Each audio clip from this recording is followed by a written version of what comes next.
because all of the others were actually bullish on Romelu Lukaku being top scorer here.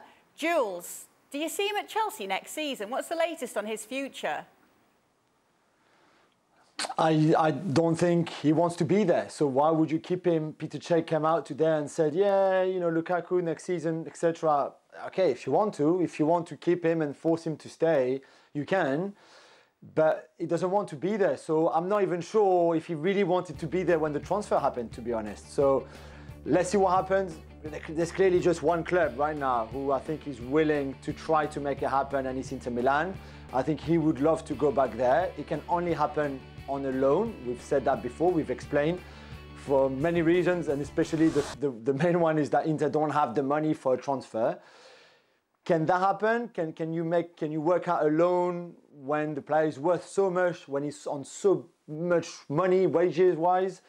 I don't know, but it's them or nothing, really. I can't see Bayern Munich. I guess if Lewandowski was to leave, then they would need a really strong, big, like big as in with the name and everything, number 9. So maybe they could look into it. But again, who's going to pay 60, 80, and even 60? I'm not sure Chelsea would agree to it. So 80 million, he's on 15 or 16 million net a year. This is a lot of money already. So I don't know. I think Inter was probably right now the most likely destination if they could make that happen. But why would you want to keep him? Why would you keep him if he doesn't want to be there? Jules, I want to stick with you because yesterday we talked about the PFA Team of the Year, and I know you were incensed with one of the big omissions in that Team of the Year. Talk to us about that. Yeah, and it's not Aymeric Laporte, who is clearly himself very upset that he didn't make one of the two spots as centre-back. I guess Rudiger maybe more than Van Dijk, and clearly was whinging on social media today about it and got slaughtered by the people who follow him and who answered his tweets. Anyway, I think it's HeungMin's son. We said it before. For him not to make the shortlist for the Player of the Year nominees, that was bad in the first place already. But then not to include him in the 11 and have Cristiano up front instead, for example, I suspect, I guess, or even maybe there's a case for, I don't know, Mane maybe, to be there ahead of Son. I mean, I think Son has been incredible. We mentioned Golden Boot without taking penalties all season. It's remarkable, plus the assist. And for him not to be in this 11 of the season is completely shambolic and outrageous. Craig, what were your thoughts on Son making it into the 11 there? Voted by the players, this.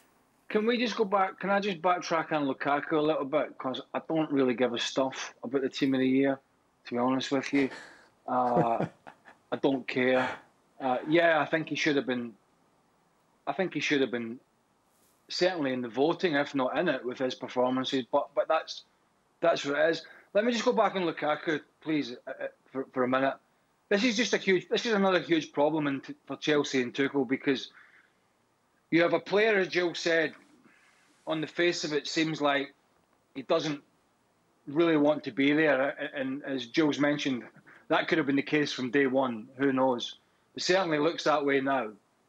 But the money's so big, wages, transfer fee, for any person taking him, that if he doesn't go out, it's not a matter of, well, we can't do a deal so he stays, and butter him a bit of toast at the training ground and stir his tea and everything's going to be okay.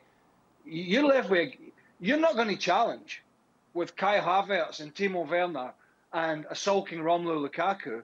And this is a huge problem for Thomas Tuchel. It's a huge problem for the new ownership of Chelsea.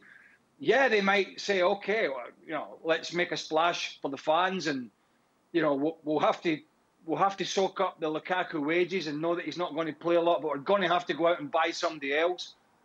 Then you're loading the club up with even more financial issues, with another top-line striker, because they need a top-line striker. Trust me, they're not going to go a full season against the teams that we mentioned in England with the guys that are at that club. I mean, you couldn't even tell me what the best Chelsea front three is. They rotated all season. They were so inconsistent. Ziyech with injuries, and Havertz and Lukaku and Werner. And I've heard Petr Cech and all the nonsense about COVID and all the... Spare me. He's been in the dressing room. He knows that's all guff, right? The bottom line is here, there's not enough consistent performers. You look at Liverpool, you look at City. Consistent performers in the front line. And when they're not performing, somebody else comes in and has consistency. Like Jota, like Diaz. Firmino's struggling, out he comes, somebody else comes in. All Chelsea had all year, the most consistent player was probably Mason Mount. And he's not a striker, he's an in-between. He's a wide, he's in behind the striker, he's in midfield. So this Lukaku thing is more than just, oh, how do we get rid of Romelu Lukaku? And what if we can't get rid of him and he stays? What if you can't get rid of him and he stays? What are you going to do about it? As a team, as a club? Because Thomas Tuchel is going to be screwed next year if he gets the same results, pretty much, and they're 20 points behind the league and they're out the Champions League and other teams are having success. This new ownership are going to have to make a stand to show the fans that they mean business. So this is problematic for the club, for Thomas Tuchel, for the team. Not so much for Romelu Lukaku because, hey, he's getting paid $1 gazillion. And I'm sure he'll find his way. But trust me, for Thomas Tuchel and Chelsea Football Club, bearing in mind what Liverpool are doing in the market, what Man City have done in the market already, and already with their squads, they are going to have to get their finger out big time and figure this one out. Otherwise, they're going to be also rans again next year. It is a tricky situation, isn't it, Ian? Yeah, it is. I mean, Chelsea are in a state of flux, of course, under the new owners. Everybody's watching, seeing how they're going to conduct themselves this summer. I think there's no doubt at all if they got the right kind of offer for Romelu Lukaku, they would let him go. But is that going to happen? Because what's happened this last season is he's become damaged goods for the time being. Yeah, Chelsea have got a problem. If they don't get the right offer, he's stuck there. I think they've got to somehow find a way of trying to dovetail him into their system and hoping that he returns to something like the form we saw in most of his other seasons, not all of them, in the Premier League, and the form he's showed at Inter. So, yeah, you'd struggle at the moment to see Chelsea being serious contenders to the big two in the coming season.